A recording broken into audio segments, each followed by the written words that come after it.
Como la gente de YouTube, ya tengo tiempo sin subir videos, por lo mismo estaba leyendo, investigando más historias interesantes que día a día nos revelan muchas cosas que nosotros no sabemos.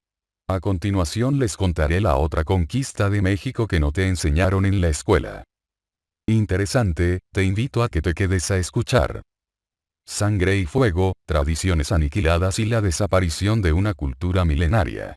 Podría ser la trama de una película gore. Nada como mostrar unos cuantos cuerpos pelear contra otros a ritmo del viento y con la selva de fondo.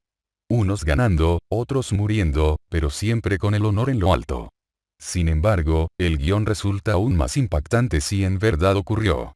Algo similar es el episodio de la conquista española que casi nadie recuerda, desaparecido de los libros de historia y del conocimiento popular antes de someter y evangelizar a los mexicas. Los mayas enfrentaron la invasión española. La historia oficial no menciona a los mayas como personajes centrales, ni siquiera remotos del episodio de conquista. Sin embargo, el proceso de conquista del sureste mexicano y parte de Centroamérica fue una de las ocupaciones forzadas más violentas y sanguinarias, al grado de que los gobernantes preferían ceder sus tierras o riquezas a cambio de mantener a su gente viva. No sana y ni salva, ya que las mujeres eran violadas y los hombres esclavizados. Muchos de ellos desaparecieron sin dejar rastro con el afán de evadir la conquista. 1. Yucatán. La primera exploración.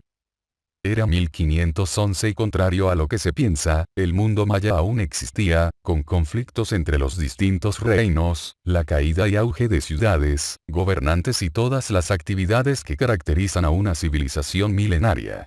Cierto día, el panorama nativo se vio mermado por una embarcación de nombre Santa María de la Barca, que había navegado a lo largo de la costa de América Central bajo el mando de Pedro de Valdivia.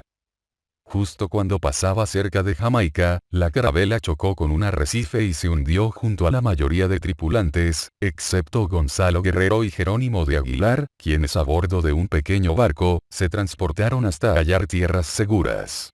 Así, arribaron a Yucatán.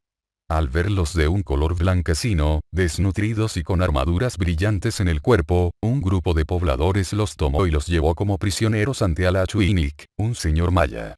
Para entonces, se supo que el capitán Valdivia había sido salvado por los mismos pobladores quienes lo asesinaron junto a otros tripulantes y enseguida sirvieron su carne en una fiesta. Aguilar y Guerrero huyeron de los captores para llegar a otro sector maya en el que de igual manera fueron apresados y posteriormente autorizados como esclavos. Luego de un tiempo, Gonzalo Guerrero era el esclavo oficial del señor Nachancán de Chetumal. Poco a poco fue subiendo al grado de llegar a ser un jefe de guerra que sirvió contra los enemigos de Nachancán, en 1514.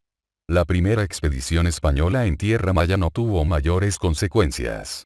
En cuanto a Aguilar, él permaneció como esclavo hasta la llegada de Cortés, cuando se convirtió en uno de sus intérpretes. 2. Cuba, españoles y el interés en las costas mexicanas 1517-1518. Francisco Hernández de Córdoba se encontraba asentado en Cuba y luego de escuchar el violento relato que involucraba a sus compatriotas, inició una expedición a la península de Yucatán que, extrañamente fue seguida y apoyada por algunos mayas. Durante el camino algunos españoles murieron y de pronto se vieron rodeados de un grupo de mayas dispuestos a defender su territorio quienes ante el ataque, resultaron heridos y capturaron a alguno de ellos para ser usados como guías y que la flota española pudiera saquear las tierras. Uno de los españoles descubrió que las flechas que usaban como armas tenían veneno impregnado en ellas por lo que la muerte era lenta y se vivía la agonía del veneno recorrer cada rincón del cuerpo, el cual entraba lentamente por la sangre y se almacenaba en cada poro. Con esto como antecedente, los españoles rehusaron las flechas sobre los mayas capturados y sin reparo las clavaban en los cuerpos, como si de un juego se tratara, mientras los veían sufrir. Entre sangre y sufrimiento llegaron a Campeche, en donde amenazaron con asesinar a más pobladores, pero fracasaron en su primer intento. Justo antes de que saliera el sol, la pequeña, pero sangrienta conglomeración española, se vio rodeada de un gran ejército maya el cual no solo lanzó flechas envenenadas, sino que se decidieron a luchar cuerpo a cuerpo contra los captores, quienes no tuvieron más reparo que rendirse luego de una hora de pelea, la mitad de sus hombres heridos y otro buen número de ellos muertos. Hernández de Córdoba había dirigido la expedición de lejos, como si se escondiera de ellos, por eso, antes de ser atacado mordazmente, suspendió la misión y regresó a Cuba en donde se encontraba a salvo. En su regreso, Francisco Hernández de Córdoba escribió a Diego Velázquez, gobernador de Cuba, quien al saber de toda la riqueza material que había en Yucatán, realizó una expedición que sonaba más a una broma luego de los antecedentes. No obstante, preparó a un grupo de hombres más grande con la fiel creencia de que la violencia extrema y una actitud sanguinaria lo llevarían a hacerse de nuevas tierras. Con Juan de Grijalva al frente de las tropas por mandato del gobernador, la primera flota llegó al puerto de Cozumel haciendo alianzas con algunos pueblos sometidos para poder entrar en territorio maya de manera segura y amigable. De este modo, algunos pobladores aceptaron y el paso de la tropa española fue de fácil acceso, hasta que al llegar a cierta región los mayas no quisieron negociar con agua.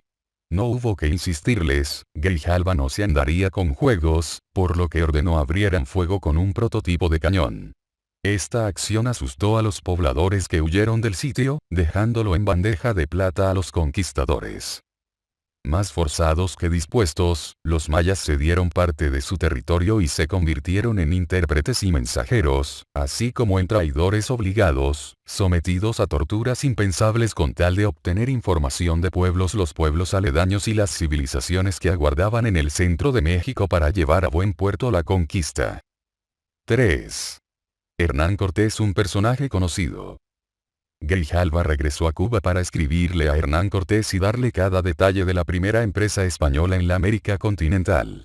Así, con 500 hombres a su mando, caballos y una gran flota de barcos, el español inició la ruta que habría de cambiar la historia de México, haciendo una primera parada en Cozumel, donde rescató a Jerónimo de Aguilar de su condición de esclavo.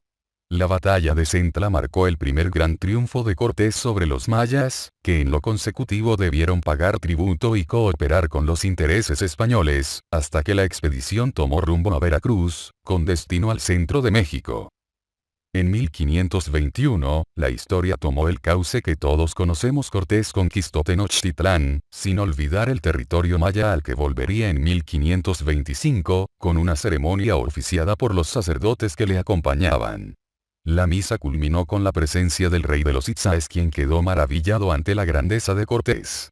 Así, el conquistador español aseguró el territorio, lo que sirvió para darle paso y seguridad a otros aventureros españoles que a sangre y fuego, establecieron ciudades en el sureste mexicano.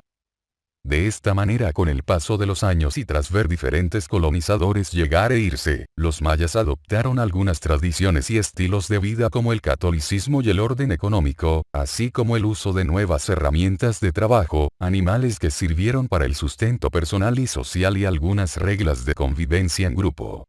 Tristemente, el mundo maya fue dejando atrás la grandeza particular que lo caracterizaba, como el avance en matemáticas y astronomía, así como la forma de organización y el resto de su cosmogonía. Las crónicas indígenas indican el profundo dolor de la conquista, el sometimiento a base de violencia y la resistencia que poco a poco fue desapareciendo para aceptar la imposición de creencias, costumbres e instituciones. Crearía un mundo completamente diferente en el que, a pesar de todo, el indígena maya ha impregnado un poco de sí, aunque no lo suficiente para subsistir como la gran potencia que algún día fue.